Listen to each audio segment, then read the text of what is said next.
Bismillahirrahmanirrahim. Assalamualaikum warahmatullahi wabarakatuh. Perkenalkan, nama saya Widya Triutami. Saya dari Prodi Ilmu Kelautan kelas B.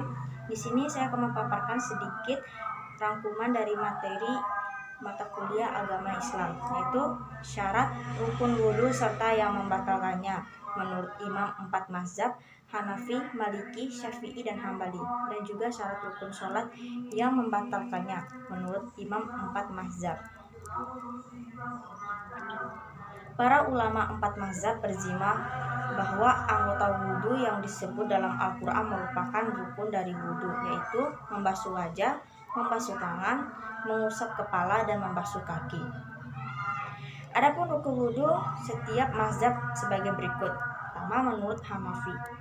Menurut Hanafi, yang pertama, membasuh wajah, yaitu membasuh dari awal rambut yang berbatasan dengan dahi hingga bagian bawah dagu. Yang kedua, membasuh tangan, yaitu membasuh dari ujung jari tangan hingga sikut. Ketiga, membasuh kaki, yaitu membasuh mata kaki hingga akhir bagian bawah kaki. Dan yang keempat, membasuh kepala, membasuh 1/4 kepala bagi pria maupun wanita, dan itu yang wajib menurut mazhab Hanafi. Dan yang kedua, menurut Maliki. Menurut Maliki, yang pertama adalah niat, kedua membasuh wajah, batasannya sama dengan mazhab Hanafi, yakni yang ketiga membasuh tangan dari ujung jari tangan hingga siku. Yang keempat, membasuh rambut kepala dari batasan rambut dengan dahu sampai ke bagian belakang kepala bagi pria dan wanita. Yang kelima, membasuh kedua kaki. Yang keenam, muwalah, yaitu bergegas mengusap bagian wudhu lainnya agar bagian wudhu yang telah dibasuh tidak kering. Yang ketujuh, menggosok bagian wudhu yang mengalirkan air ke anggota wudhu. Sedangkan menurut Syafi'i, yang pertama niat, yang kedua membasuh wajah. Menurut Syafi'i, batas wajah yaitu sama dengan batas yang telah ditentukan oleh Hanafi, hanya saja mereka mewajibkan untuk membasuh bagian bawah dahi termasuk jenggot.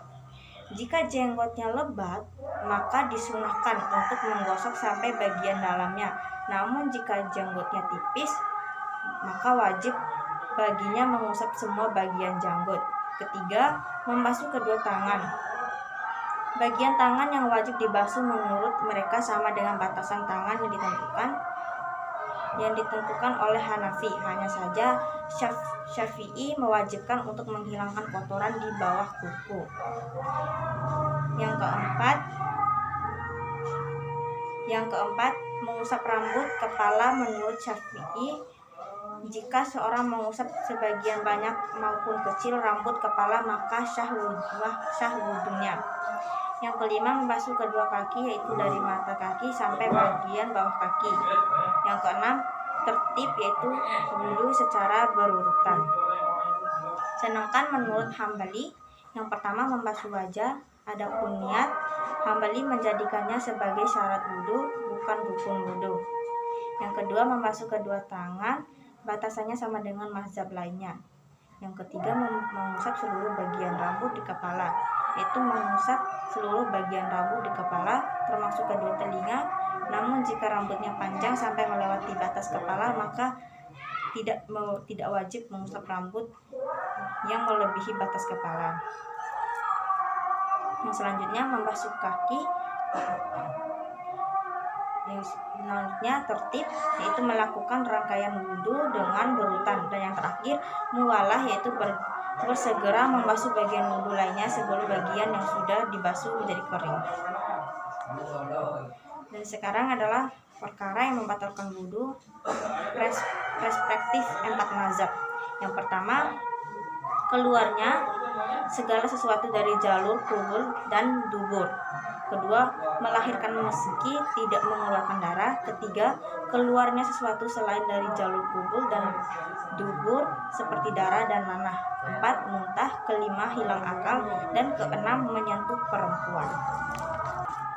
Adapun syarat rukun sholat dan yang membatalkannya menurut imam 4 mazhab. Yang pertama, menurut mazhab Hanafi, rukun sholat ada 6. Yang pertama, takbiratul ihram, berdiri membaca Al-Fatihah, ruku atau sunnah, membaca tasbih, sujud, dan duduk tasyahud akhir.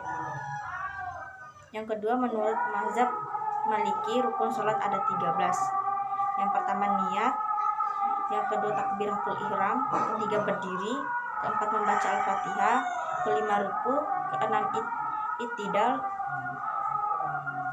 sujud, duduk di antara dua sujud, duduk tasyahud akhir, membaca tasyahud akhir, membaca sholawat Nabi, salam, dan tertib. Ketiga, menurut mazhab Syafi'i, rukun sholat ada 13. Yang pertama niat, takbiratul ihram, berdiri, membaca Al-Fatihah, ruku, i'tidal, sujud, duduk di antara dua sujud, duduk tasyahud akhir, membaca tasyahud akhir, membaca sholawat Nabi, salam, dan tertib. Yang keempat, menurut Imam Hambali, rukun sholat ada 13. Yang pertama takbiratul ihram, 2 berdiri, 3 membaca Al-Fatihah, ruku, i'tidal, sujud, duduk di antara dua sujud, duduk tasyahud akhir, membaca tasyahud akhir, membaca sholawat Nabi, salam, tertib, dan tumaninah. Adapun hal-hal yang membatalkan sholat yaitu secara garis besar ada 5 hal, dan ini yang disepakati oleh imam mazhab, yaitu berbicara, makan dan minum, jika datang hadas, dan tertawa berbahak-bahak. Mungkin itu saja yang bisa saya sampaikan. Lebih dan kurangnya saya mohon maaf. Wabillahi taufiq wal hidayah. Assalamualaikum warahmatullahi wabarakatuh.